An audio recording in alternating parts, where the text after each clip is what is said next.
Imagine waking up tomorrow morning, but it's not 2025. It's 1347. The Black Death is spreading across Europe like wildfire.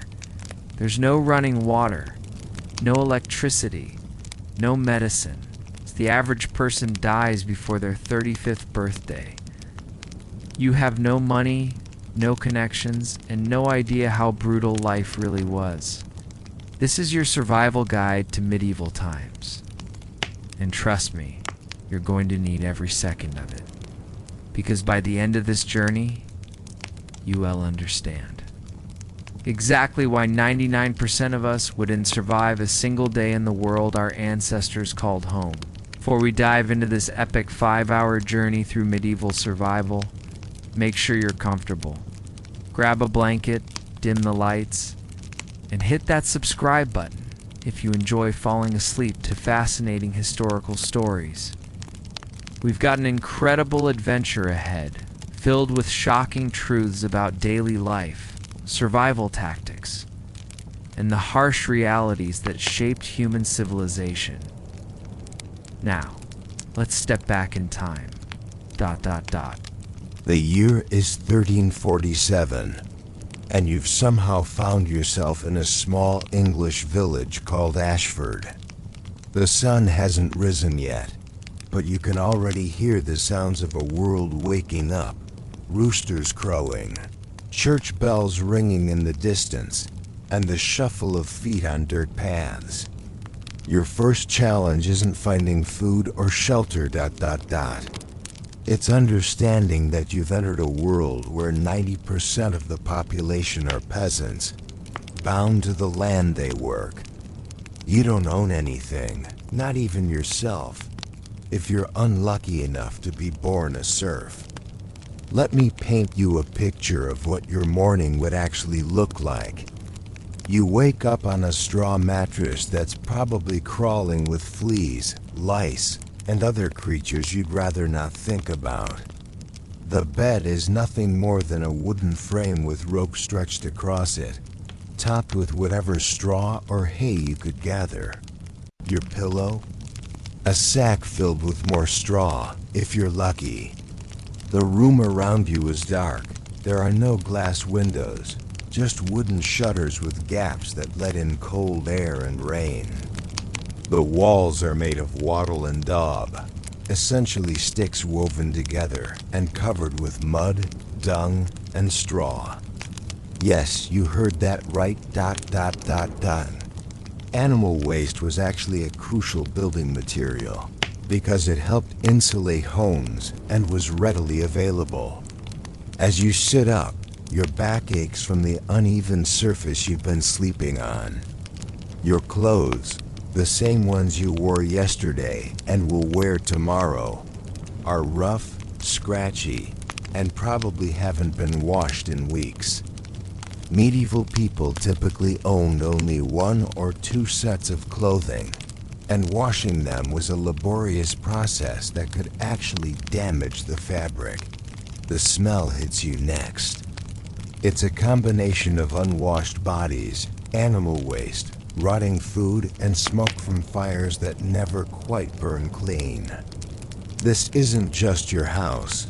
This is how the entire village smells all the time. Medieval people had no concept of germs or bacteria, so hygiene practices that we take for granted simply didn't exist. Your stomach growls, and you realize you're facing your first major challenge: finding food. But here's the thing about medieval times. You can't just walk to a kitchen and grab something from the refrigerator. Food preservation was a constant struggle, and most people lived in a perpetual state of mild hunger.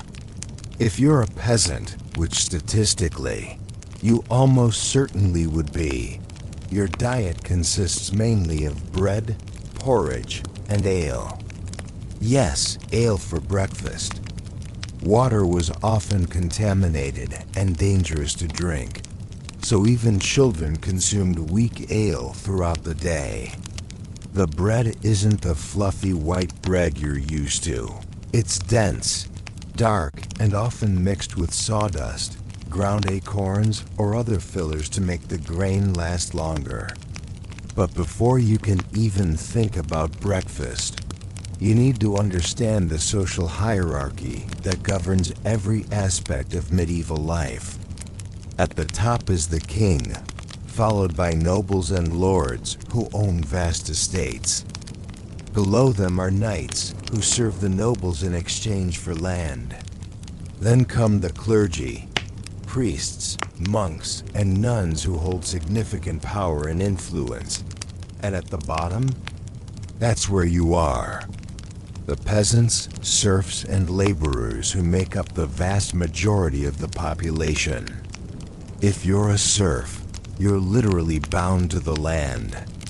You can't leave without permission from your lord. You can't marry without approval. And you owe a portion of everything you produce to the person who owns the land you work. This isn't just economic inequality. This is a system where your birth determines your entire life trajectory, and there's virtually no way to change your circumstances. As you step outside your humble dwelling, the reality of medieval sanitation hits you immediately. There are no sewers, no garbage collection, no public health services. People simply throw their waste out into the streets, where it mingles with animal droppings from horses, pigs, and chickens that roam freely through the village. The streets themselves are unpaved. They read dirt paths that turn into muddy quagmires when it rains. In winter, they freeze into treacherous, uneven surfaces that can break your ankle if you're not careful. In summer, they read dusty and filled with the constant buzz of flies attracted to the organic waste that's everywhere. You notice other people starting their day, and you realize that everyone looks older than they probably are. Hard physical labor, poor nutrition, and constant exposure to the elements age people quickly in medieval times. A 30-year-old peasant might look like they're 50 by modern standards. The women are already working, tending to animals, preparing food, spinning thread, or weaving cloth. Medieval women worked just as hard as men, often juggling multiple responsibilities while also bearing and raising children. Childbirth was incredibly dangerous, and many women died in labor or from complications afterward.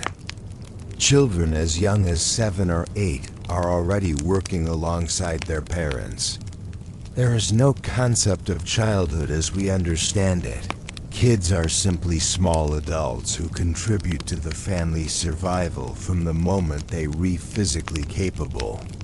As you observe this bustling medieval morning, you start to understand the first crucial lesson of survival.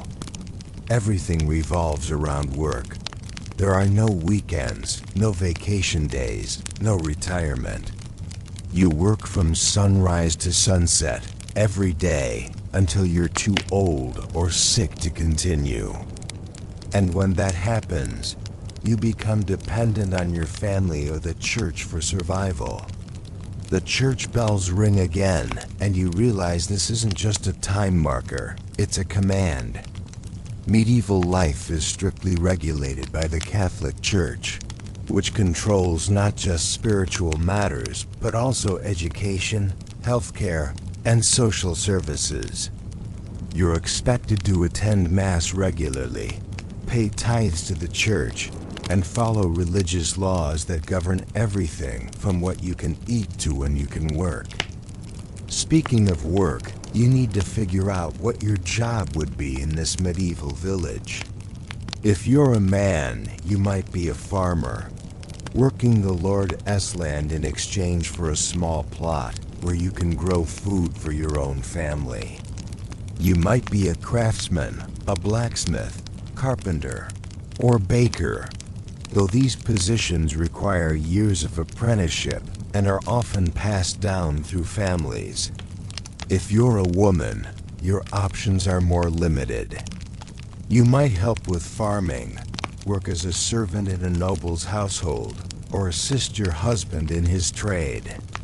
Some women become brewers, bakers, or textile workers. But these opportunities are rare and often controlled by male-dominated guilds. The morning sun is finally rising, and you can see the full scope of the village around you. It's smaller than you expected, maybe 100 to 200 people total. Most medieval settlements were tiny by modern standards, with everyone knowing everyone else's business. Privacy is a luxury that simply doesn't exist. The houses are clustered together for protection and warmth, with narrow alleyways between them. At the center of the village is the church, always the largest and most impressive building. Near it, you might find the Lord's Manor House, which towers over the peasant dwellings like a fortress. And speaking of fortresses, you notice something that makes your blood run cold. Armed men patrolling the area. These aren't friendly neighborhood police officers. They're the Lord's soldiers, and their job is to maintain order through fear and violence. Medieval justice is swift and brutal, with punishments ranging from public humiliation to torture and execution. As you take in this scene, you realize that your biggest challenge isn't just surviving the physical hardships of medieval life. It is navigating a social system that is designed to keep you in your place through a combination of legal restrictions, economic dependence, and the constant threat of violence.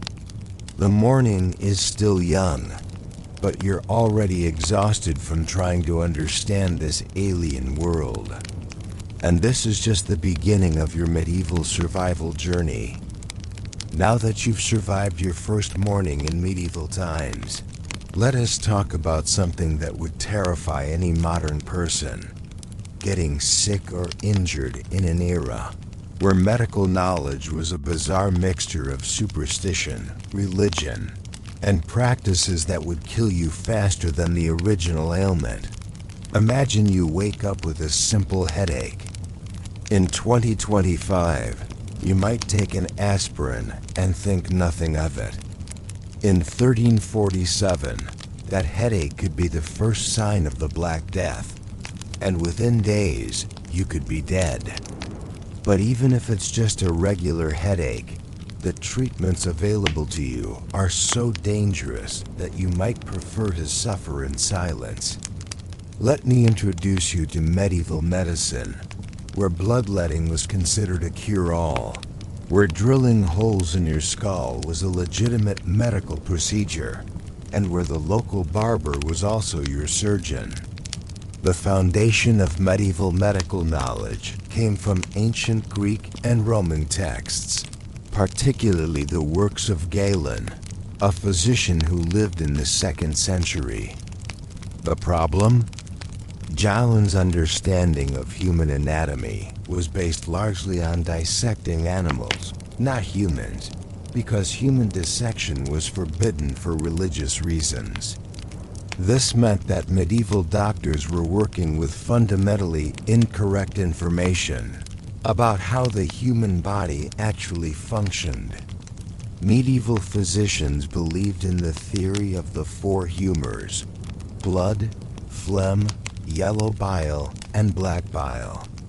According to this theory, illness was caused by an imbalance of these humors, and treatment involved restoring the proper balance through various methods, most of which were more likely to kill you than cure you. Let's say you develop a fever. A medieval doctor would examine your urine, not with any scientific instruments, but by looking at its color, smelling it, and sometimes even tasting it. Based on this analysis, they would determine which humor was out of balance and prescribe a treatment. The most common treatment? Bloodletting. The theory was that you had too much blood, so removing some would restore balance. This was accomplished through several methods, none of which you'd want to experience. The first method involved making cuts in your veins with a sharp knife called a fleam. The doctor would slice open a vein in your arm, neck, or temple and let you bleed into a bowl until they decided you'd lost enough blood. There was no understanding of blood pressure, circulation, or the dangers of blood loss. So many patients died from this treatment. The second method used leeches, blood-sucking worms that were applied to your skin. While leeches do have some legitimate medical applications today, medieval doctors used them for everything from headaches to broken bones. Patients often developed infections from the leech bites, and some died from blood loss when too many leeches were applied. The third method was cupping, heating glass cups and placing them on your skin to create suction that would draw blood to the surface. This left painful circular bruises and often led to infections, but it was considered a gentler alternative to cutting. But bloodletting was just the beginning of medieval medical horrors. Let's say you have a head injury or severe headaches. The prescribed treatment might be trepanation, drilling or scraping a hole in your skull to release evil spirits or relieve pressure. Archaeological evidence shows that many people actually survived this procedure, which is remarkable considering it was performed without anesthesia, antiseptics, or proper surgical tools. The tools used for trepanation were essentially the same ones used for carpentry: drills, saws, and scrapers. The patient would be held down by several strong men while the surgeon, often a barber who also cut hair and pulled teeth, would begin the process of removing a section of skull bone. If you survived the initial procedure, you still faced the risk of infection, brain damage, or death from complications. Many trepanation patients developed abscesses, seizures, or other neurological problems that were often worse than their original condition. For broken bones, medieval medicine offered treatments that were sometimes surprisingly effective and sometimes horrifically wrong. Simple fractures might be set with splints made from wood and bound with cloth, not too different from modern first aid. But compound fractures, where the bone breaks through the skin, were often treated with amputation because doctors had no way to prevent infection. Amputation in medieval times was a brutal affair. The patient would be given alcohol or opium if available, then held down while the limb was sawed off with a bone saw. The wound would be cauterized with a red-hot iron to stop the bleeding, and if the patient survived the shock and blood loss, they faced weeks of agony as the wound either healed or became infected. Most amputees died within days of the procedure, either from infection, blood loss, or shock. Those who survived faced a lifetime of disability in a world that had no accommodations for people with physical limitations. Dental care was equally terrifying. Toothaches were treated by pulling the tooth with pliers, often taking part of the jaw with it. There was no anesthesia, so patients had to endure excruciating pain while the barber surgeon wrestled with their teeth. Many people died from infections that started in their mouths and spread to their brains or hearts. The lack of dental hygiene meant that most adults had severe tooth decay, gum disease, and missing teeth. This wasn't just a cosmetic problem. Poor dental health contributed to malnutrition, infections, and other serious health issues. But perhaps the most dangerous aspect of medieval medicine was the complete lack of understanding about infection and disease transmission. Doctors didn't wash their hands between patients. Surgical instruments were rarely cleaned, and the same bandages might be used on multiple patients. Hospitals, when they existed, were more like hospices where people went to die rather than places of healing. They were overcrowded, unsanitary, and staffed by religious volunteers who had no medical training. Patients with different diseases were often housed together, leading to the rapid spread of infections. The Black Death, which killed an estimated 75 to 200 million people in the 14th century, was a perfect example of how medieval medicine was completely helpless against serious diseases. Doctors had no idea that the plague was spread by fleas on rats. Instead, they blamed bad air, astrological alignments, or divine punishment for sin. Treatments for the plague included bloodletting, burning aromatic herbs, and wearing amulets or charms. Some doctors recommended drinking mercury or arsenic, both of which are deadly poisons. The wealthy could afford to consult trained physicians who had studied at universities. But even these educated doctors were working with fundamentally flawed information. They might prescribe expensive medicines made from exotic ingredients like ground pearls, unicorn horn, or bezoar stones. But these treatments were no more effective than the folk remedies used by peasants. Speaking of folk remedies, rural areas relied heavily on wise women, herbalists, and midwives who passed down traditional knowledge through generations. Some of these remedies were actually effective. Willow bark contains salicin, which is related to aspirin, and many herbs do have genuine medicinal properties. But for every helpful folk remedy, there were dozens of dangerous or useless treatments. People believed that wearing certain stones could cure diseases, that the position of the stars affected your health, and that illnesses could be transferred to animals or objects through magical rituals. Childbirth was particularly dangerous for women in medieval times. With no understanding of sterile technique, no pain relief, and no way to handle complications, many women died in labor or from infections afterward. Midwives did their best with limited knowledge, but they had no tools to deal with breech births, hemorrhaging, or other emergencies. The infant mortality rate was staggering. As many as 30% of children died before their first birthday, and another 30% died before reaching adulthood. Families often didn't even name their children until they were several months old, because the chances of survival were so low.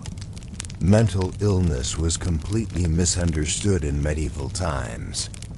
People with depression, anxiety, schizophrenia, or other mental health conditions were often believed to be possessed by demons or cursed by God. Treatments included exorcism, prayer, pilgrimage to holy sites, or confinement in monasteries or primitive asylums. Some mentally ill people were chained up, beaten, or subjected to other forms of abuse in the belief that physical punishment would drive out evil spirits. Others were abandoned by their families and left to wander as beggars, vulnerable to violence and exploitation. Even minor injuries that we wouldn't think twice about today could be fatal in medieval times. A small cut could become infected and lead to sepsis. A sprained ankle could become a permanent disability if it didn't heal properly. A burn from cooking could become gangrenous and require amputation. The average life expectancy in medieval Europe was around 30 to 35 years. But this statistic is misleading because it includes high infant mortality. If you survive to adulthood, you might live into your 50s or 60s. But you would likely spend your later years dealing with chronic pain, disability, and health problems that modern medicine could easily treat. As you lie in your straw bed on your first night in medieval times, every ache and pain takes on new significance. That slight cough could be the beginning of pneumonia. That small cut on your hand could become infected. That headache could be a sign of something serious. And if you do get sick or injured, your options are limited to treatments that are more likely to harm than help, administered by people who have no real understanding of how the human body works. This is the reality of medieval medicine, a world where good intentions and ancient wisdom were no match for the brutal facts of disease, injury, and death. You've survived your first day of medieval life, experienced the terror of medieval medicine, and now you're about to learn about something that might be even more dangerous: the social and legal system that governs every aspect of your existence. In medieval times, justice isn't blind. It's brutal, arbitrary, and heavily weighted in favor of those with power and wealth. The concept of innocent until proven guilty doesn't exist. Due process is a luxury reserved for the nobility, and the punishments for even minor crimes are so severe that they would shock modern sensibilities. Let me take you through the rigid social hierarchy that determines not just your quality of life, but literally whether you live or die. At the very top of this pyramid sits the king, who rules by divine right. This means that the king's authority comes directly from God, and questioning the king is not just treason, it's blasphemy. The king owns everything in his realm. Every piece of land, every building, every animal, and in many ways, every person. Below the king are the great nobles, dukes, earls, and counts who control vast territories in the king's name. These men command armies, collect taxes, and have the power of life and death over their subjects. They live in massive castles, eat elaborate feasts, and wear clothes that cost more than a peasant family will earn in their entire lifetime. Next come the lesser nobles, barons and knights who serve the great lords in exchange for smaller grants of land. Knights are professional warriors, trained from childhood in the arts of combat and warfare. They follow a code of chivalry that emphasizes honor, courage, and loyalty to their superiors. But this code only applies to their interactions with other nobles. Peasants are barely considered human. The clergy forms a parallel hierarchy alongside the secular nobility. Bishops and abbots wield enormous power, controlling vast estates and commanding the loyalty of thousands of monks, nuns, and priests. The church is not just a religious institution. It is a political and economic powerhouse that rivals the nobility in influence and wealth. And then there's everyone else, the 90% of the population who exists to serve the tiny elite at the top. This includes free peasants, who technically own their small plots of land, but are still subject to the Lord's authority, and serfs, who are bound to the land and cannot leave without permission. If you're a serf, which is statistically most likely, you are literally property. You can be bought and sold along with the land you work. You cannot marry without your lord's permission. You cannot leave the manor without a pass. You owe your lord a portion of everything you produce, plus additional payments for the privilege of using his mill, his oven, and his roads. But the social hierarchy goes even deeper than this. Within the peasant class, there are subtle but important distinctions. A village reeve, who collects taxes and organizes work gangs, has more status than an ordinary field worker. A skilled craftsman like a blacksmith or carpenter commands more respect than a simple laborer. Even among serfs, some have larger plots of land or better houses than others. This hierarchy isn't just about economics, it's about survival. Your position in society determines what you eat, where you live, what clothes you wear, and most importantly, how you're treated by the legal system. Let's say you're accused of stealing a chicken from your neighbor. If you're a peasant and your neighbor is also a peasant, you might face a trial in the local manor court, presided over by the lord or his representative. The punishment for theft could be a fine, public humiliation in the stocks, or physical punishment like whipping. But if you're a peasant accused of stealing from a noble, the situation becomes much more serious. Theft from a superior is not just a crime. It is an attack on the natural order of society. The punishment could be mutilation, branding, or even death. On the other hand, if a noble kills a peasant, it might not even be considered a crime. Nobles have the right to discipline their subjects, and the line between discipline and murder is often blurry. A lord who kills a serf might have to pay compensation to the serf's family, but he's unlikely to face any serious consequences. The legal system itself is a maze of different courts with overlapping jurisdictions. There are manor courts for local disputes, royal courts for serious crimes, and church courts for moral and religious offenses. Each court has its own rules, procedures, and punishments, and navigating this system requires knowledge and connections that ordinary people simply don't have. Trial by ordeal is still common in many areas. If there's doubt about your guilt or innocence, you might be subjected to trial by fire, where you have to carry a red-hot iron bar or walk barefoot over burning coals. If your burns heal cleanly within 3 days, you're considered innocent. If they become infected, you're guilty and face additional punishment. Trial by water involves being thrown into a pond or river while bound.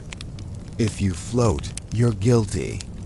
If you sink, you're innocent, but you might drown in the process of proving your innocence.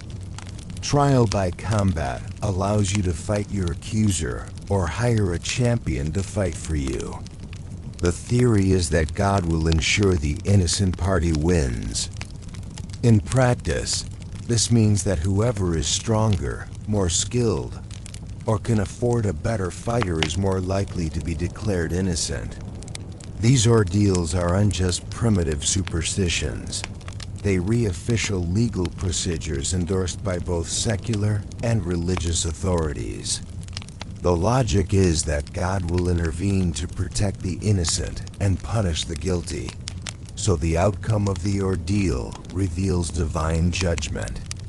Punishments in medieval times are designed not just to penalize the criminal, but to serve as public spectacles that reinforce social order and deter others from committing crimes. Public executions are major social events, drawing crowds from miles around. Hanging is the most common form of execution for commoners, but it's often botched. The drop isn't calculated to break the neck cleanly, so many victims strangle slowly while the crowd watches. Sometimes family members are allowed to pull on the victim's legs to speed up the process. Nobles who are sentenced to death usually face beheading, which is considered more honorable. A skilled executioner can remove a head with a single blow, but inexperienced executioners sometimes require multiple attempts, turning the execution into a gruesome spectacle. For particularly serious crimes like treason or heresy, the punishment might be drawing and quartering. The victim is dragged through the streets behind a horse, then hanged until nearly dead, then disemboweled while still alive, and finally cut into 4 pieces. The body parts are displayed in different parts of the city as a warning to others. Burning at the stake is reserved for heretics, witches, and sometimes women who commit adultery or murder their husbands. The victim is tied to a wooden post surrounded by bundles of wood and straw. If they're lucky, they die from smoke inhalation before the flames reach them. If not, they burn alive while the crowd watches and sometimes cheers. Lesser crimes are punished with public humiliation and physical pain. The stocks and pillory are common sights in every town square. Criminals are locked into these wooden devices with their head and hands exposed, allowing passers-by to throw rotten food, stones, or worse at them. Whipping is another common punishment. The victim is tied to a post and beaten with a cat-o'-nine-tails or similar weapon. The number of lashes depends on the crime, but even a relatively light sentence of 10 lashes can leave permanent scars and cause serious injury. Mutilation is used for repeat offenders or particularly serious crimes. Thieves might have their hands cut off. Liars or gossips might have their tongues removed. Adulterers might be branded on the forehead so everyone knows their shame. The concept of rehabilitation doesn't exist in medieval justice. The goal is punishment, deterrence, and maintaining social order. Once you're branded as a criminal, you're marked for life, making it nearly impossible to reintegrate into society. But perhaps the most terrifying aspect of medieval justice is how arbitrary it can be. Your fate often depends on the mood of the judge, the political climate, or pure chance. A crime that results in a fine one day might lead to execution the next, depending on circumstances beyond your control. Corruption is endemic in the system. Judges can be bribed, witnesses can be intimidated, and evidence can be fabricated. If you have money and connections, you can often escape punishment entirely. If you're poor and friendless, you're at the mercy of a system that shows no mercy.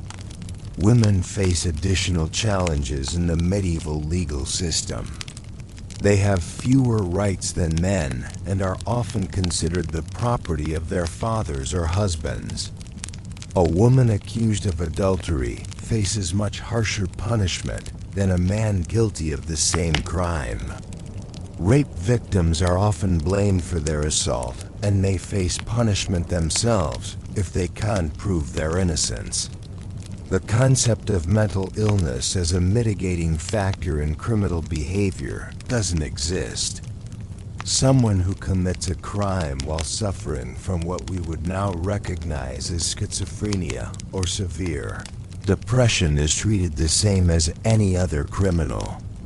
Mental illness is seen as either divine punishment for sin or demonic possession, not as a medical condition that affects behavior.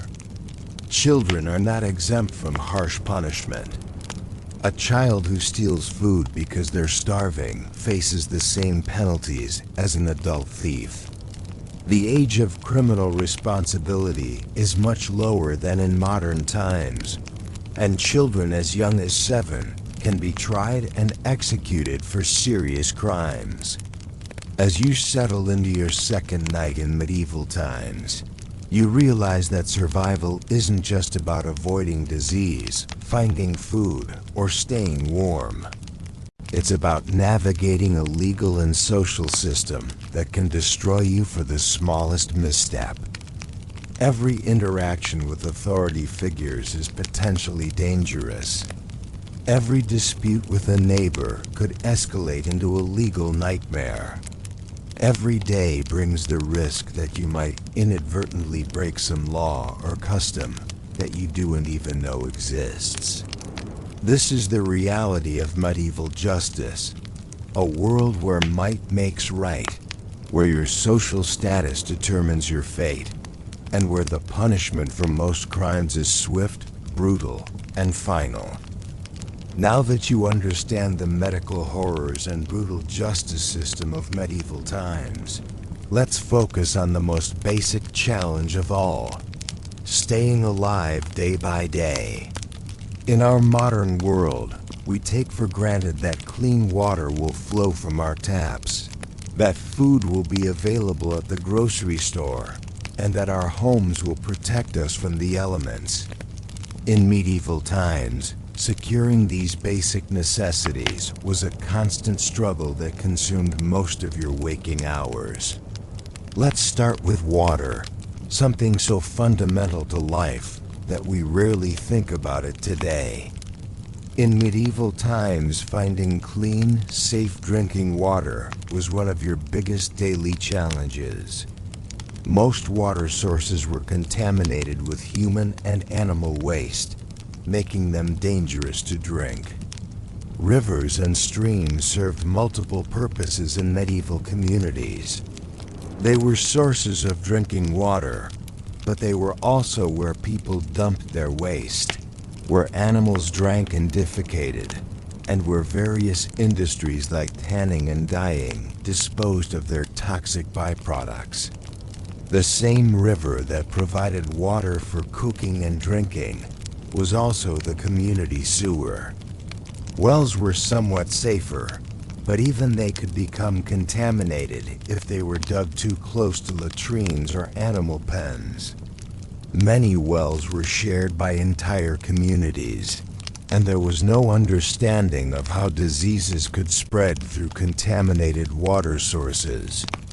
This is why ale and beer were the primary beverages for people of all ages, including children. The brewing process involved boiling water, which killed many harmful bacteria, making ale safer to drink than plain water. A typical medieval person consumed several pints of weak ale per day, not to get drunk, but to stay hydrated safely. Wine was available in some regions, particularly in southern Europe, but it was expensive and often reserved for special occasions or the wealthy. In northern climates where grapes didn't grow well, ale and beer were the standard beverages. But even ale production required clean water to start with, and the quality varied dramatically depending on the brewer's skill and the ingredients available. Poor quality ale could make you sick, and contaminated brewing water could still cause problems even after fermentation. Finding food was an even more complex challenge. If you're a peasant farmer, which most people were, your diet depended entirely on what you could grow on your small plot of land and what you could gather from the surrounding countryside. The medieval diet was monotonous and often inadequate. Bread was the staple food, making up 70 to 80% of most people's caloric intake. But this wasn't the soft white bread we're familiar with today. Medieval bread was dense, dark, and often adulterated with cheaper ingredients to make the grain last longer. During good harvests, bread might be made primarily from wheat or rye. During bad years, it could contain barley, oats, peas, beans, acorns, or even sawdust and bark. The quality of your bread was a direct indicator of your social status. The whiter and finer the bread, the wealthier you were. Porridge was another staple, made from whatever grains were available. It was filling and could be stretched with water to feed more people, but it provided little variety or nutritional balance. Most peasants ate some form of porridge for breakfast and dinner, with bread and perhaps some cheese or vegetables for their midday meal. Meat was a luxury that most peasants rarely enjoyed. Cattle, pigs, and sheep were too valuable to slaughter regularly. They provided milk, eggs, wool, and labor that were more important than a single meal. When animals were slaughtered, it was usually because they were old, sick, or injured, which meant the meat was often tough and of poor quality.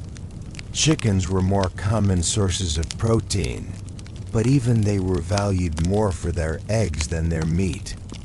A laying hen could provide eggs for months or years, while slaughtering it provided only one meal. Fish was available in coastal areas and near rivers, but preservation was a constant problem. Without refrigeration, fish had to be eaten immediately, salted, smoked, or dried. Salt was expensive, so fish preservation was often inadequate, leading to spoilage and food poisoning. Hunting was theoretically a way to supplement your diet, but it was heavily restricted by law. Most forests and game belonged to the nobility, and poaching was a serious crime that could result in severe punishment. Even catching rabbits or birds on your own land might be illegal if they were considered the lord's property.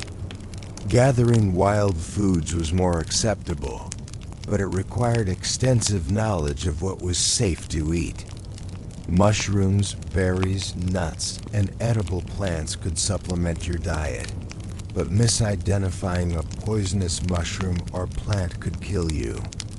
This knowledge was passed down through generations, but it wasn't always reliable. Vegetables were grown in small kitchen gardens when space and time allowed, but the variety was limited. Onions, leeks, cabbage, turnips, and peas were common, but tomatoes, potatoes, and many other vegetables we consider staples today hadn't yet been introduced to Europe. Fruits were seasonal treats that had to be preserved for winter consumption. Apples and pears could be dried or stored in cool cellars, but most fruits were only available for a few weeks each year. Citrus fruits were exotic luxuries that only the wealthy could afford. Food preservation was a constant concern because there was no refrigeration. Salting, smoking, drying, and fermentation were the primary methods of keeping food from spoiling, but they all had limitations.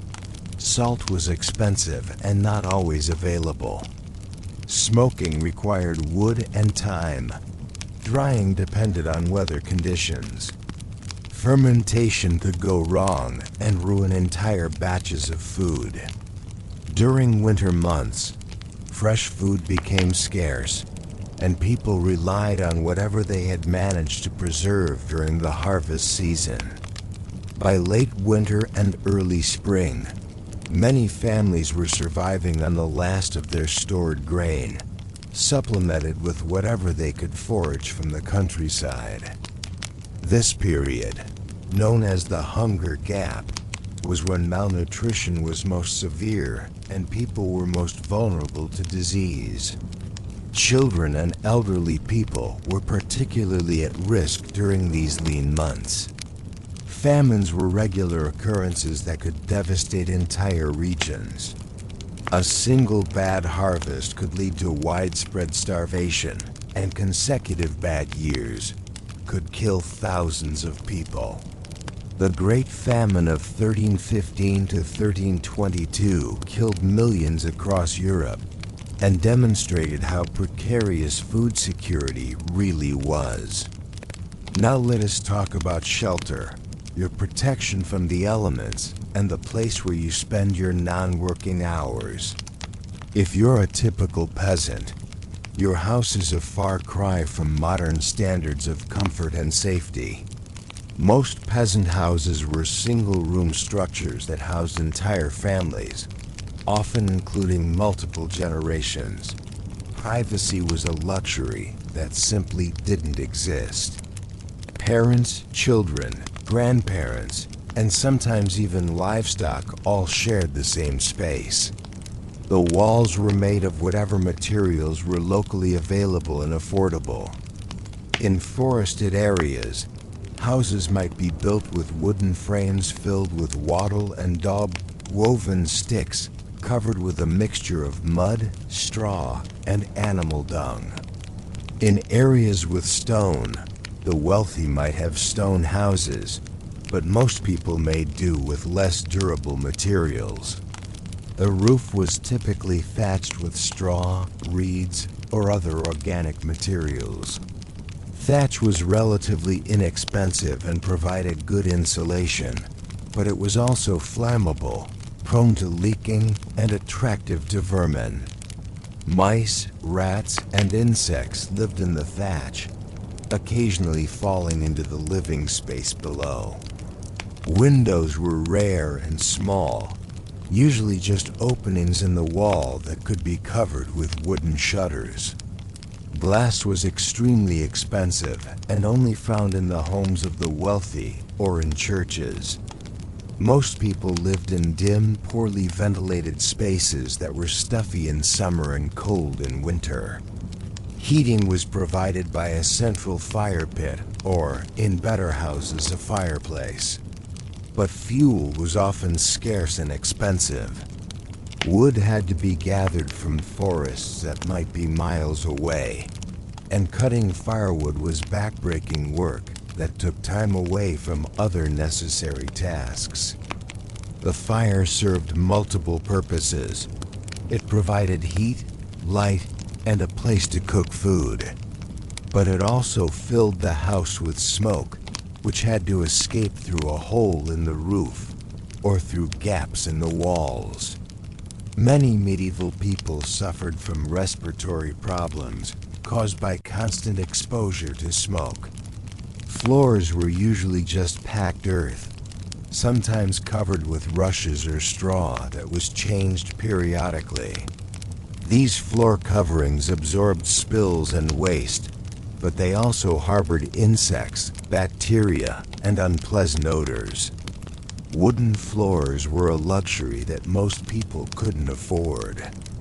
Furniture was minimal and functional. A table, a few stools or benches, and perhaps a chest for storing belongings were typical.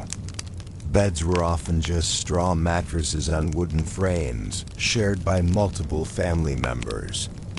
Blankets were made from wool or linen, if you could afford them, or from animal skins and scraps of fabric. Sanitation was primitive and dangerous.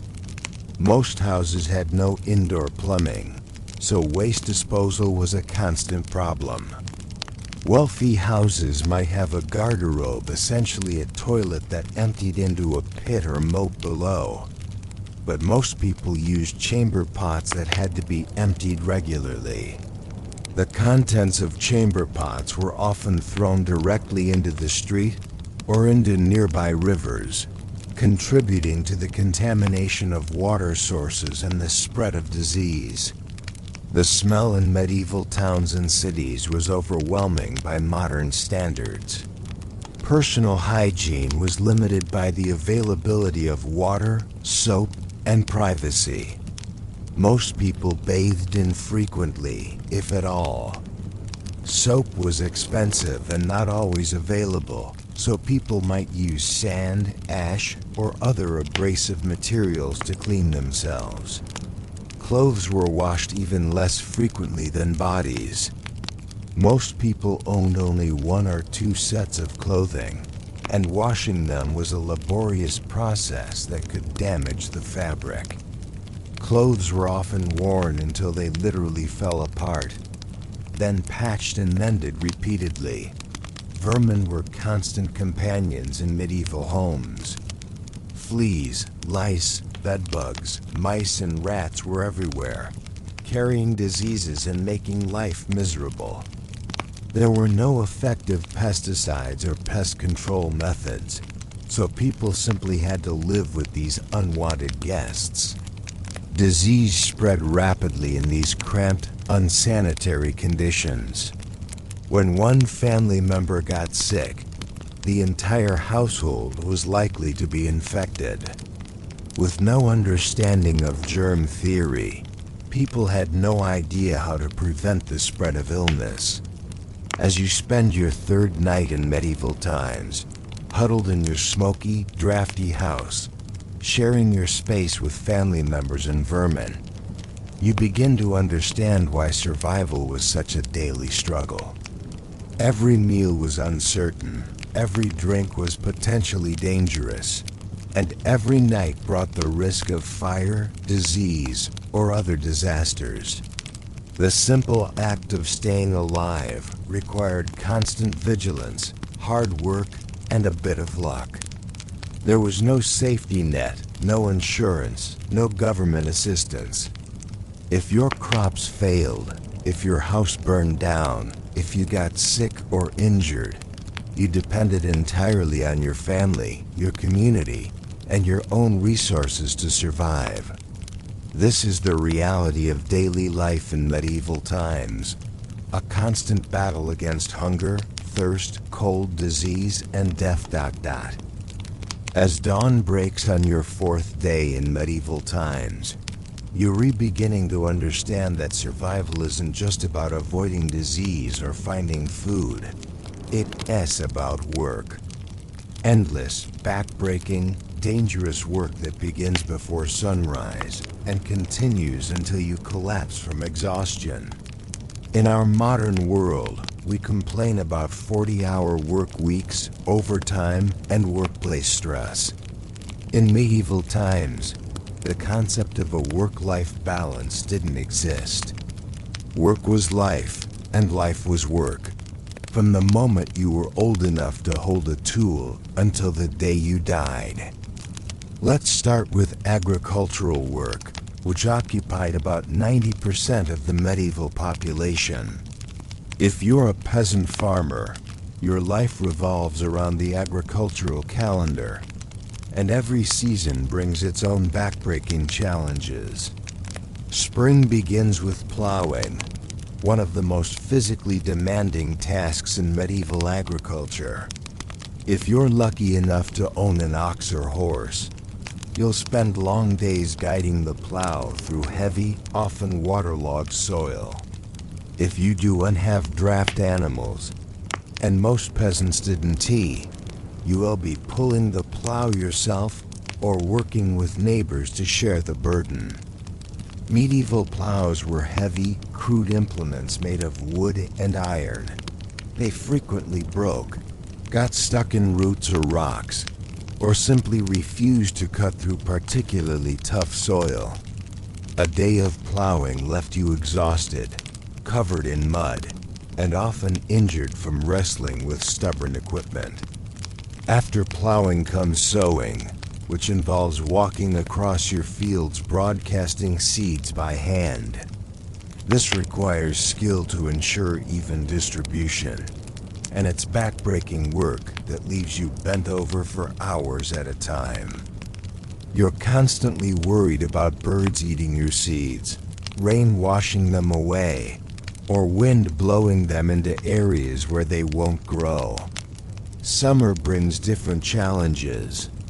Your crops need constant attention, weeding, watering during dry spells, and protecting them from pests and animals.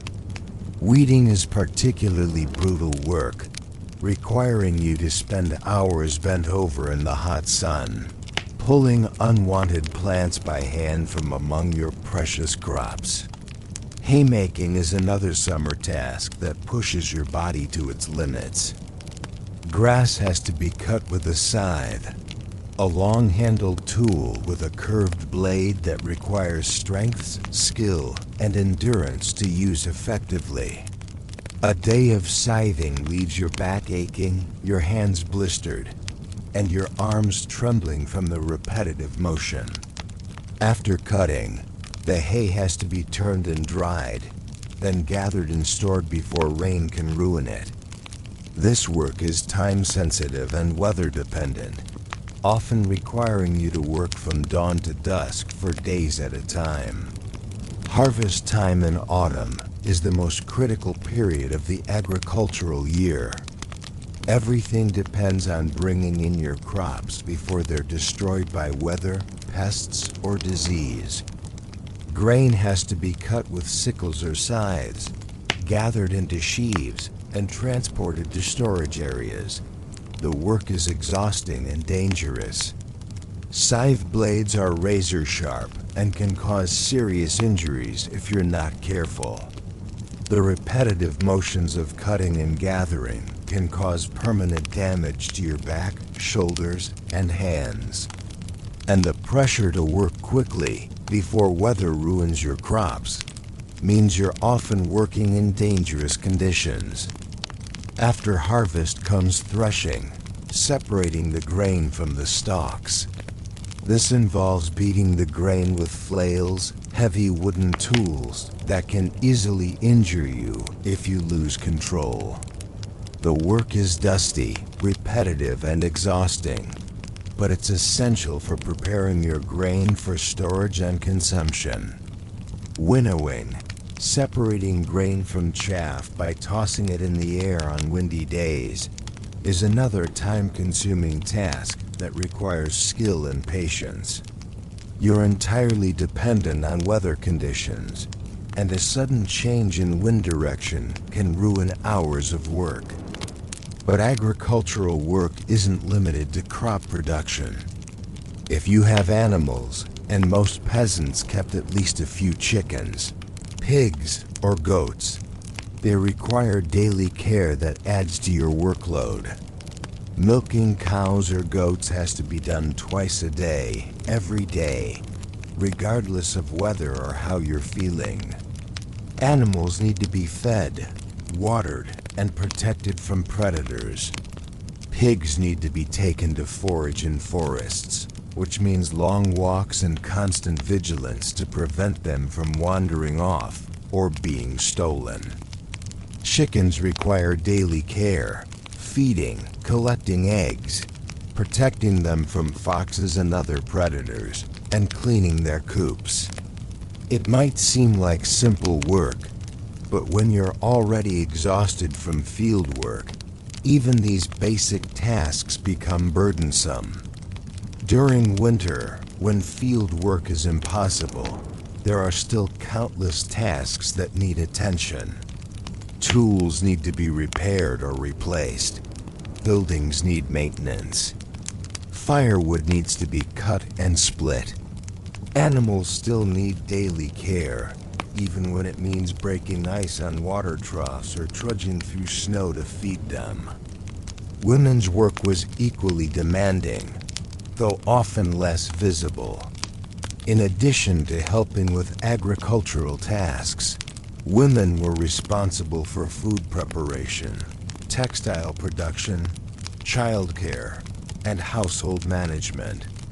Food preparation in medieval times was a full-time job. Grain had to be ground into flour using hand-operated querns, heavy stone mills that required considerable strength to operate. Bread had to be kneaded by hand and baked in communal ovens, often requiring long walks to and from the village bakery. Preserving food for winter consumption involved smoking meat, salting fish, drying fruits and vegetables, and brewing ale. Each of these processes required specific knowledge, timing, and physical labor. Textile production was another major component of women's work. Sheep had to be sheared, wool had to be cleaned and carded, thread had to be spun on spinning wheels or spindles, and cloth had to be woven on looms. Every piece of clothing your family wore was produced through this labor-intensive process. Spinning was particularly time-consuming work that occupied women's hands during any spare moment. The phrase spinster originally referred to women who spun thread for a living, and it gives you an idea of how central this work was to women's lives. Childcare in medieval times was complicated by the fact that children were expected to contribute to the family's survival from an early age. Women had to balance caring for infants and toddlers with supervising older children who were learning to work alongside adults. Pregnancy and childbirth didn't excuse women from their regular duties. Pregnant women continued working in fields and households until labor began, and they were expected to return to work as soon as possible after giving birth. If you were skilled in a particular craft, your work might be somewhat different, but no less demanding. Blacksmiths worked in extremely hot conditions, manipulating red-hot iron with heavy hammers and tongs. The work required strength, skill, and constant attention to avoid serious burns or injuries. Carpenters worked with hand tools that required considerable physical strength to use effectively. Cutting timber with hand saws, shaping wood with adzes and chisels, and joining pieces with wooden pegs and crude nails was exhausting work that often resulted in injuries.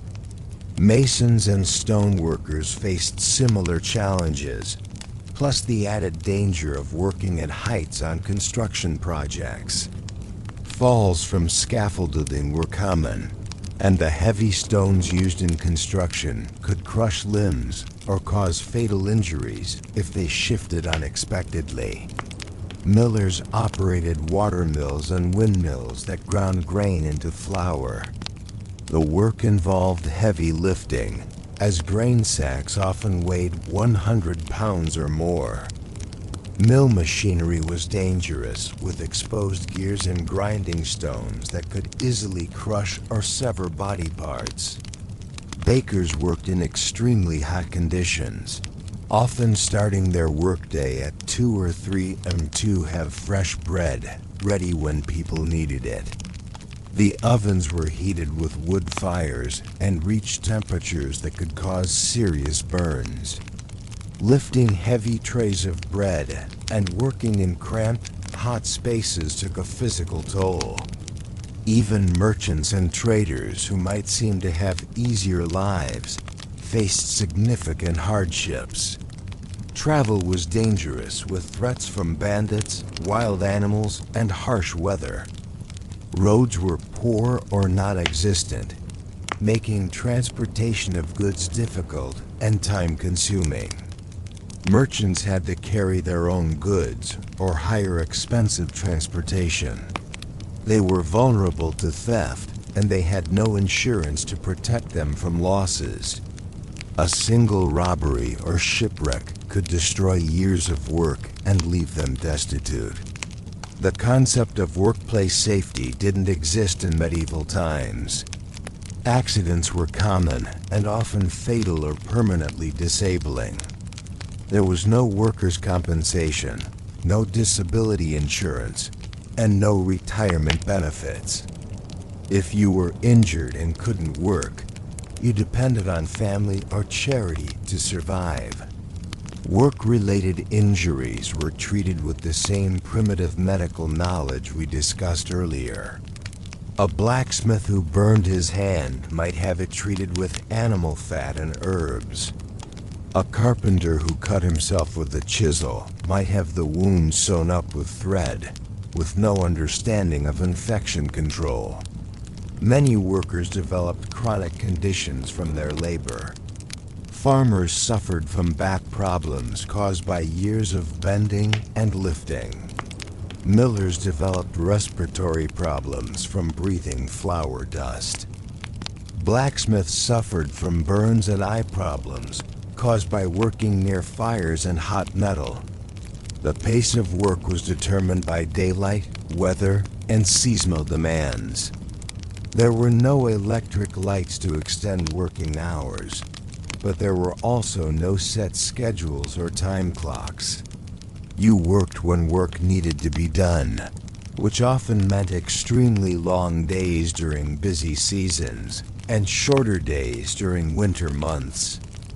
Religious holidays provided some relief from constant labor, but even these breaks were often filled with community obligations, religious observances, and necessary maintenance tasks that couldn't be postponed. Child labor was not just accepted, but essential for family survival.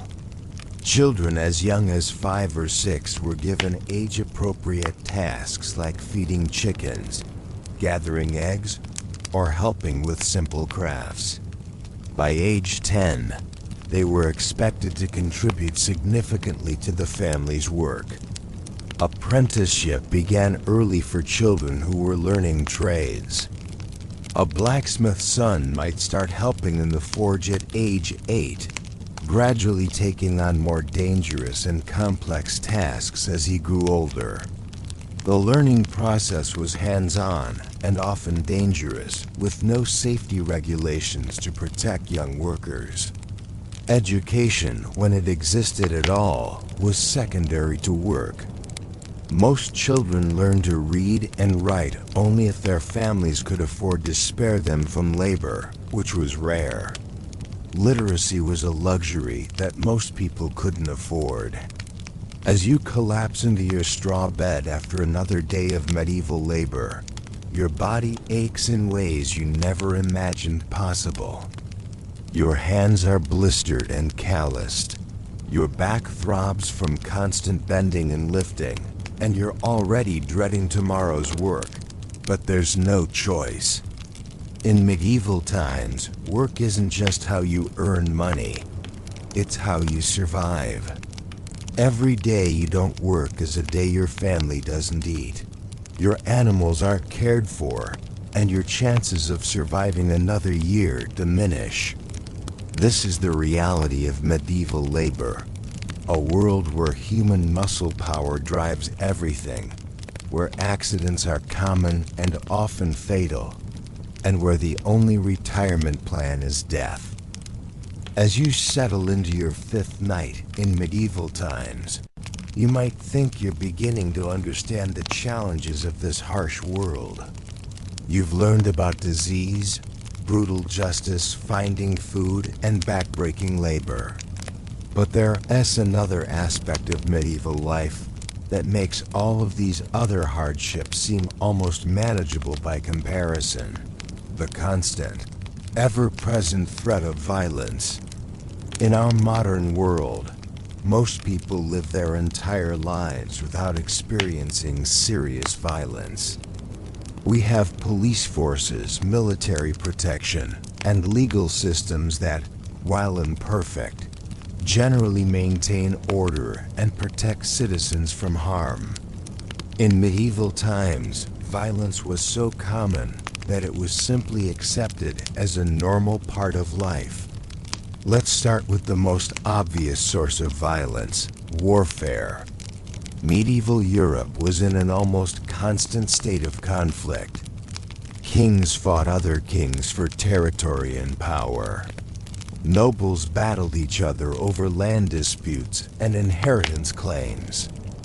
Religious wars pitted Christians against Muslims, Catholics against heretics, and different Christian sects against each other. But medieval warfare wasn't like modern conflict, where most civilians are relatively safe behind battle lines. Medieval armies lived off the land, which meant they survived by taking what they needed from the countryside they passed through. An approaching army, even if it was supposedly on your side, was almost as dangerous as an enemy force. When armies moved through an area, they took food, livestock, and supplies from local communities, often leaving peasants with nothing to survive on. Soldiers would commandeer houses, barns, and other buildings for shelter, frequently destroying property in the process. Women faced the constant threat of rape, and men who tried to protect their families or property were often killed. The concept of total war, where entire populations become targets, was common in medieval times. Besieging armies would deliberately destroy crops, poison wells, and burn villages to starve their enemies into submission. The suffering of innocent civilians was not just an unfortunate side effect of war. It was often a deliberate military strategy. Siege warfare was particularly brutal for everyone involved. When a castle or fortified town was under siege, the defenders and civilians inside faced starvation, disease, and eventual massacre if the walls were breached. Attackers used catapults and other siege engines to hurl not just stones, but also diseased animal carcasses, human heads, and other psychological weapons over the walls. The siege of a town could last for months or even years, during which time conditions inside became horrific. People ate rats, leather, and even human flesh to survive. Disease spread rapidly in the overcrowded, unsanitary conditions. When the siege finally ended, either through surrender or successful assault, the aftermath was often a bloodbath. If you were a peasant living near a contested border or strategic location, you might face multiple invasions and raids throughout your lifetime.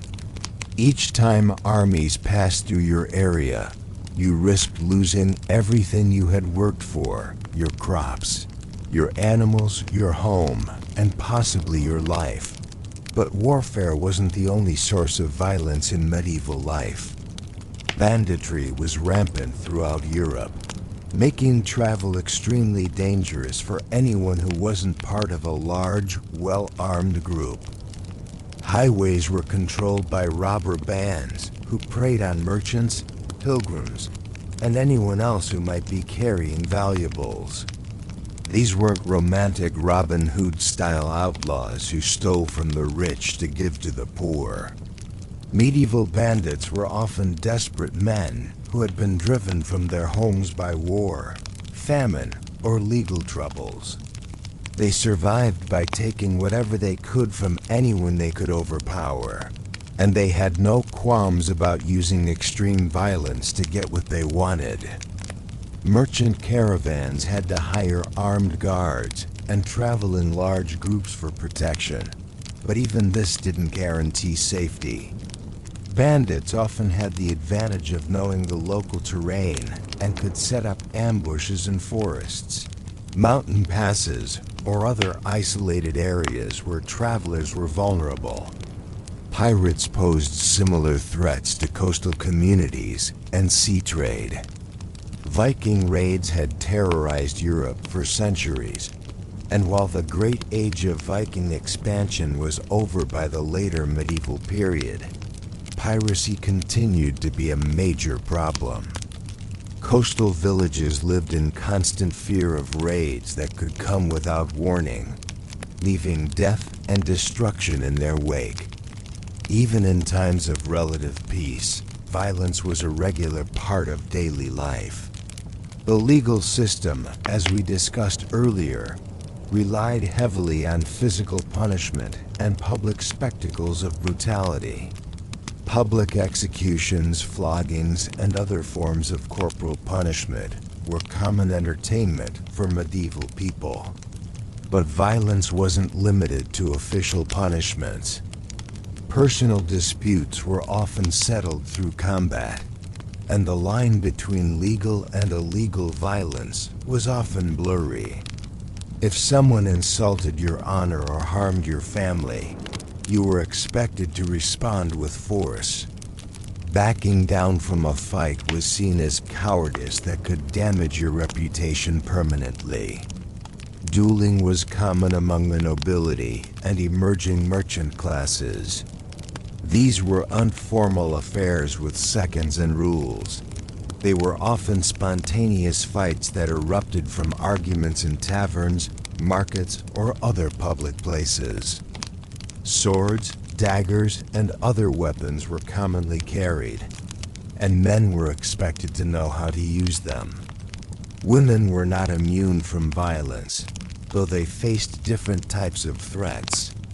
Domestic violence was not only legal, but often encouraged.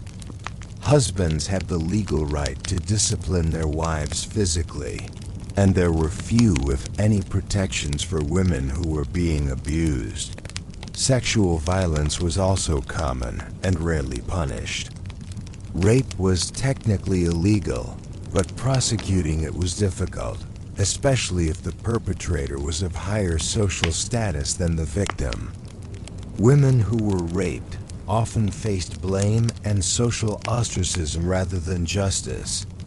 The church, which was supposed to be a source of peace and moral guidance, was often complicit in violence. The Crusades were religious wars that killed millions of people in the name of Christianity. The Inquisition used torture and execution to root out heresy. Even local priests sometimes participated in or encouraged violence against those they considered sinful or dangerous. Anti-Semitism was widespread and often violent. Jewish communities faced regular persecution, including forced conversions, expulsions, and massacres.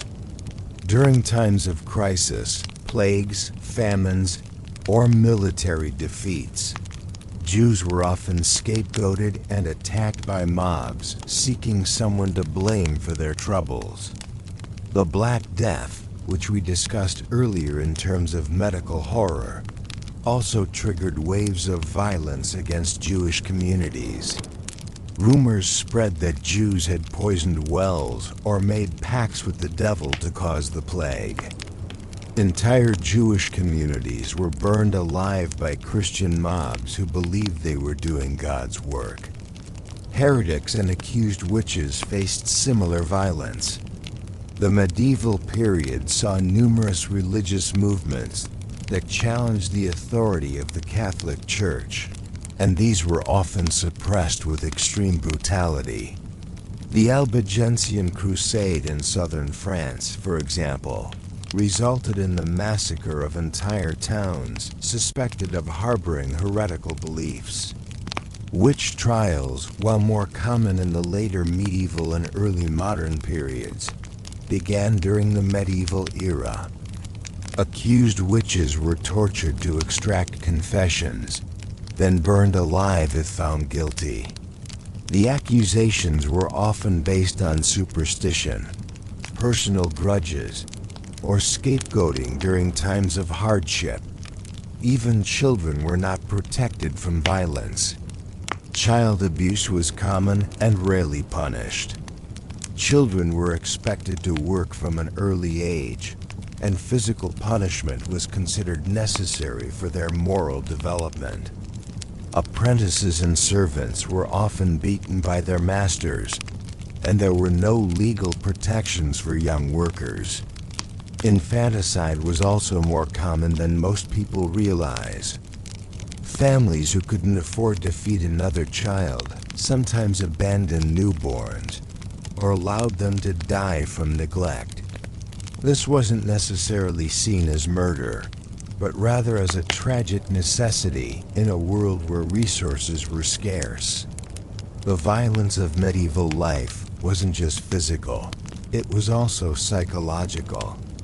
People lived in constant fear of attack, whether from armies, bandits, disease, or their own neighbors. This chronic stress took a toll on mental health, though medieval people had no understanding of psychological trauma or ways to treat it. The concept of post-traumatic stress disorder didn't exist, but the symptoms certainly did.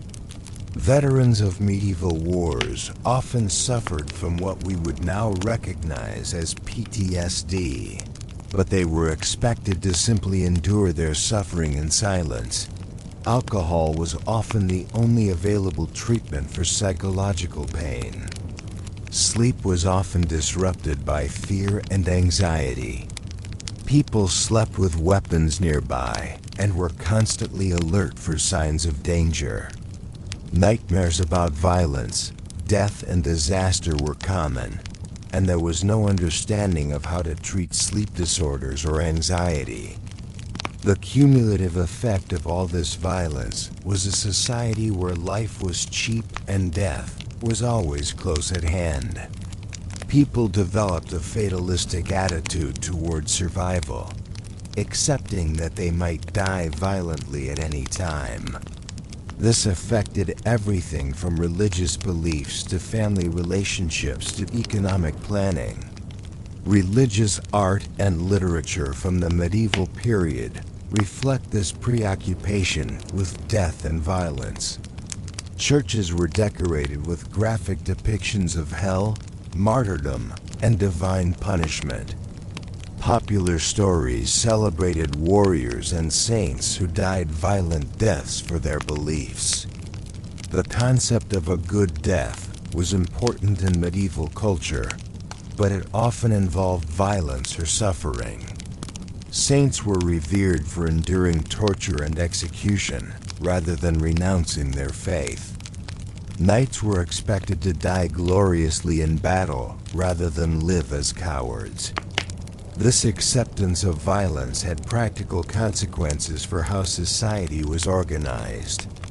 Fortifications were everywhere, not just the great castles of the nobility, but also fortified churches, town walls, and even fortified houses for wealthy merchants.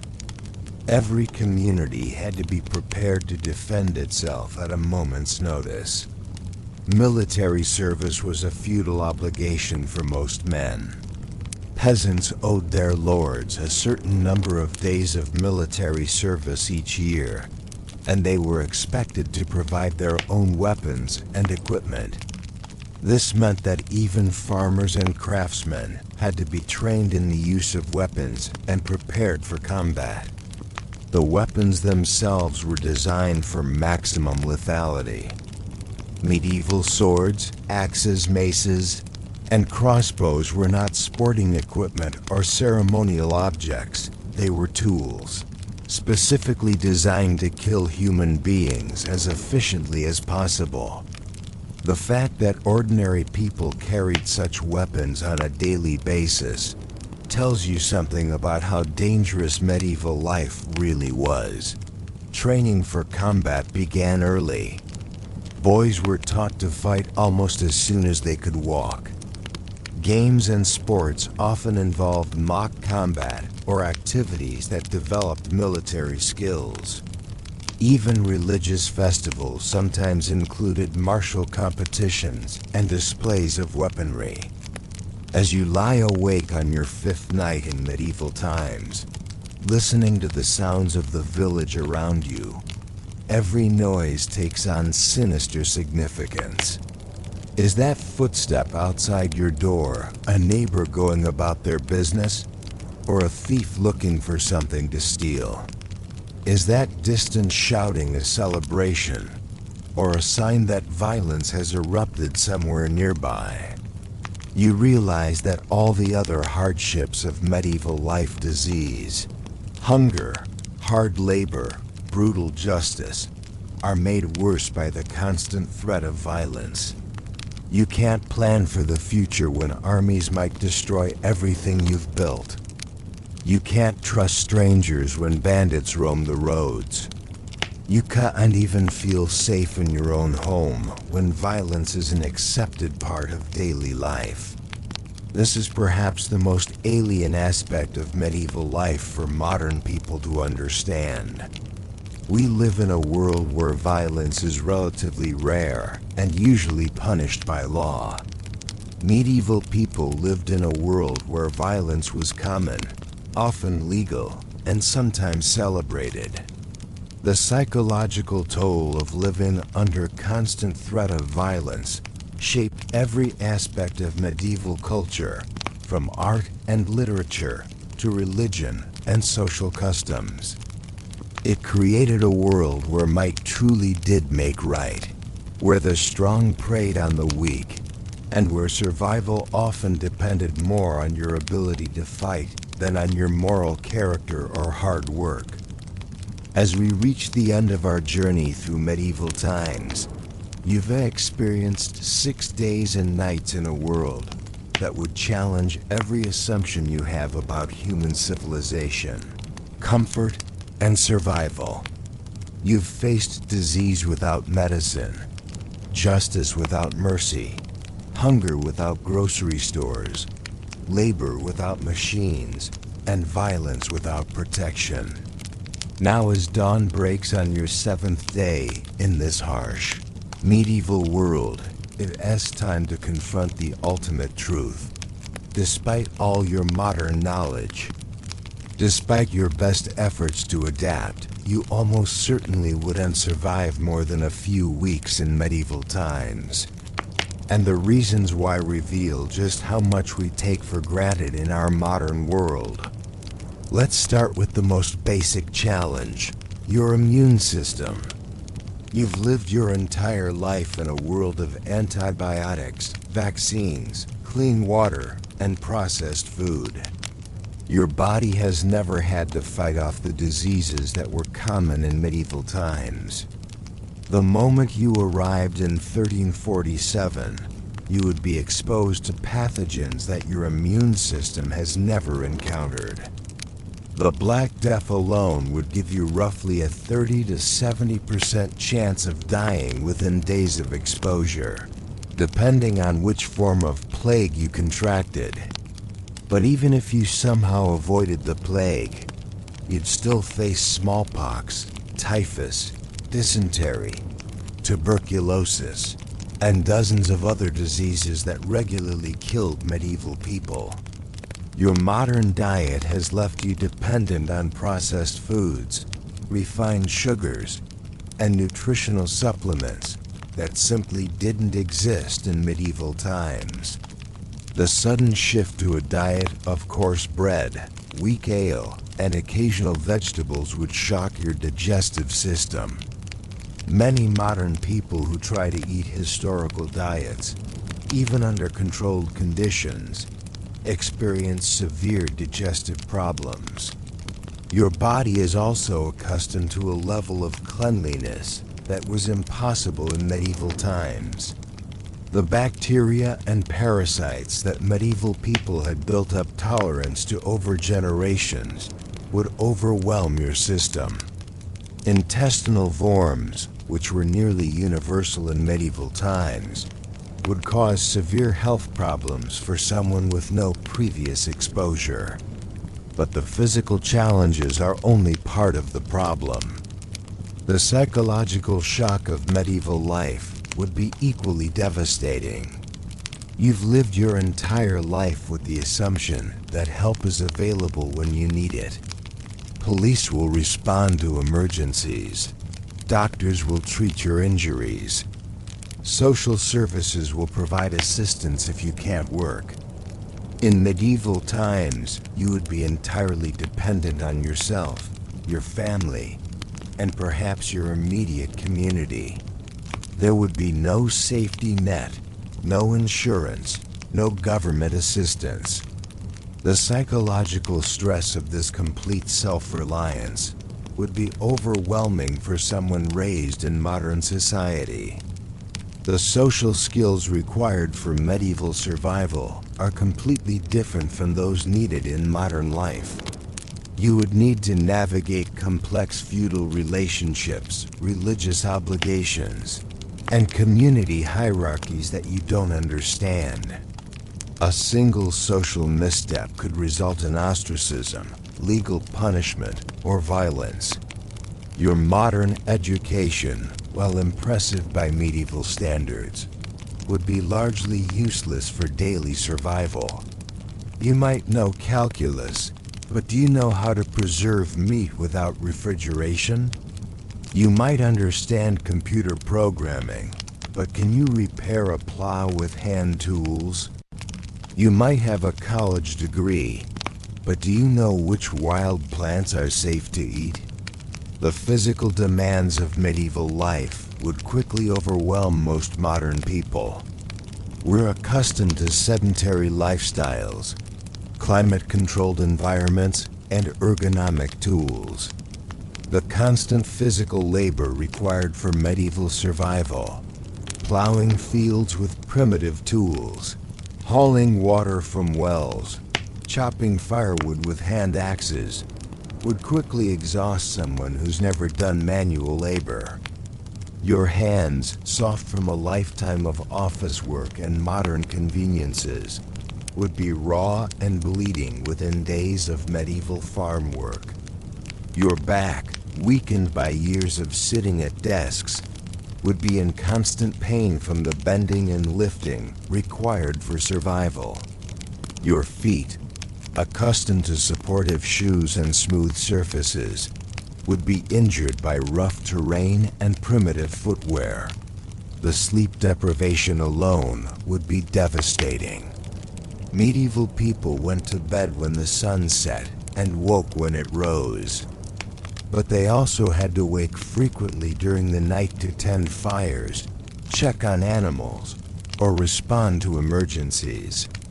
The combination of physical exhaustion and interrupted sleep would quickly impair your judgment and decision-making abilities. The constant stress of survival would take a psychological toll that modern people are not equipped to handle.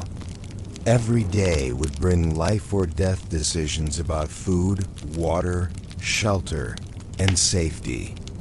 The mental energy required to constantly assess threats and make survival choices would be exhausting for someone used to the predictability of modern life.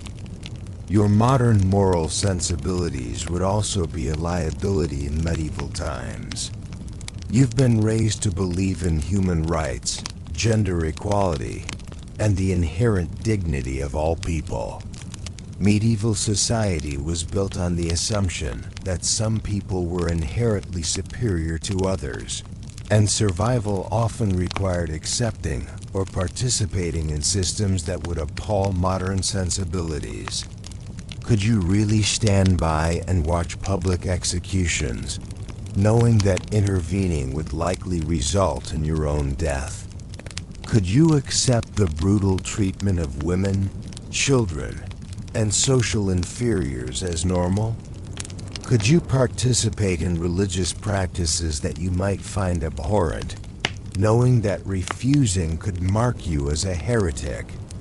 The language barrier would be another insurmountable obstacle.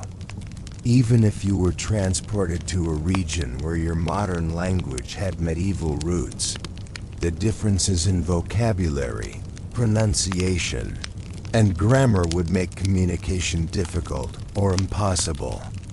You would be unable to ask for help, negotiate for food or shelter, or understand warnings about dangers.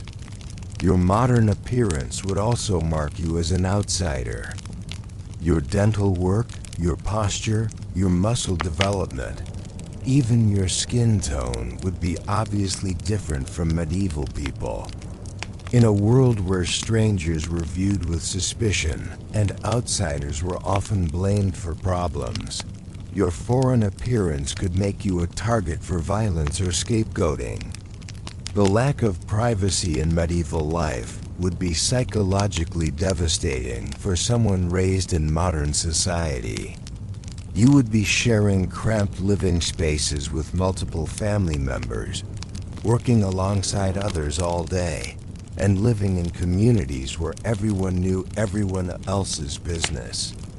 The solitude and personal space that modern people consider essential for mental health simply didn't exist. The constant exposure to death and suffering would also take a psychological toll. In medieval times, people died regularly from disease, accidents, violence, and starvation. Children died in infancy, women died in childbirth, and men died from injuries or illness. You would be constantly surrounded by grief, loss, and the reality of human mortality in ways that modern people rarely experience. The religious demands of medieval life would be another challenge. The Catholic Church controlled not just spiritual matters, but also education, healthcare, and social services. You would be expected to attend Mass regularly, pay tithes, and conform to religious laws that governed everything from what you could eat to when you could work.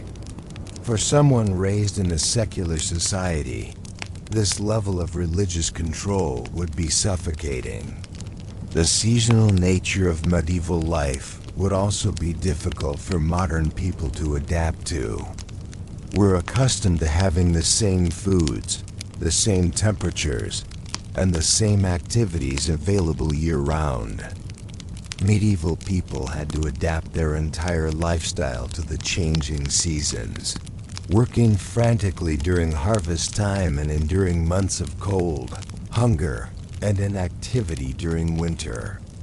The lack of entertainment and intellectual stimulation would be another psychological challenge. Medieval people had limited access to books, music, art, or other forms of entertainment.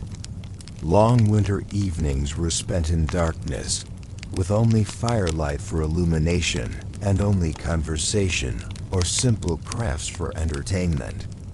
For someone used to constant stimulation from television, internet, and other modern media, this isolation would be mentally devastating. Perhaps most importantly, you would lack the generational knowledge that allowed medieval people to survive in their harsh world. Medieval children learned survival skills from their parents, who learned from their parents, in an unbroken chain of knowledge passed down over centuries. You would be trying to learn these skills as an adult, under life or death pressure, without the benefit of experienced teachers.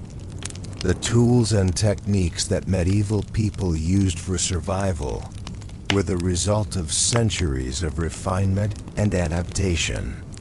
You might understand the theory behind medieval agriculture, but do you know how to judge when grain is ready for harvest? You might know that medieval people preserved food by smoking, but do you know how to build a smokehouse or how long to smoke different types of meat? Even if you somehow managed to survive the first few weeks, the long-term challenges would be equally daunting. Medieval people planned their entire lives around survival, choosing spouses based on practical considerations, having children to provide labor and security, building social networks for mutual support. You would be starting from scratch, trying to build these relationships and systems, while also learning basic survival skills. The cumulative effect of all these challenges, physical, psychological, social, and practical, would be overwhelming for virtually any modern person. The few who might have a chance of survival would be those with extensive outdoor survival training, manual labor experience, and the psychological resilience to adapt to extreme hardship. But even these individuals would face enormous challenges. The diseases alone would likely kill most modern people within weeks of arrival in medieval times. The combination of unfamiliar pathogens, poor sanitation, inadequate nutrition, and physical stress would overwhelm even the strongest immune systems. As you contemplate your seventh day in medieval times, you realize that you've been living on borrowed time. Every day you've survived has been a minor miracle, and every night you've then made it through has brought you closer to the inevitable reality that this world is simply too harsh for someone from the modern era. The medieval people around you aren't surviving because they were stronger or braver than modern people. They were surviving because they were born into this world, raised in this environment, and adapted to these conditions over their entire lives. They have the knowledge, skills, relationships, and physical adaptations that took generations to develop. You, despite all your modern knowledge and good intentions, are fundamentally unprepared for this world.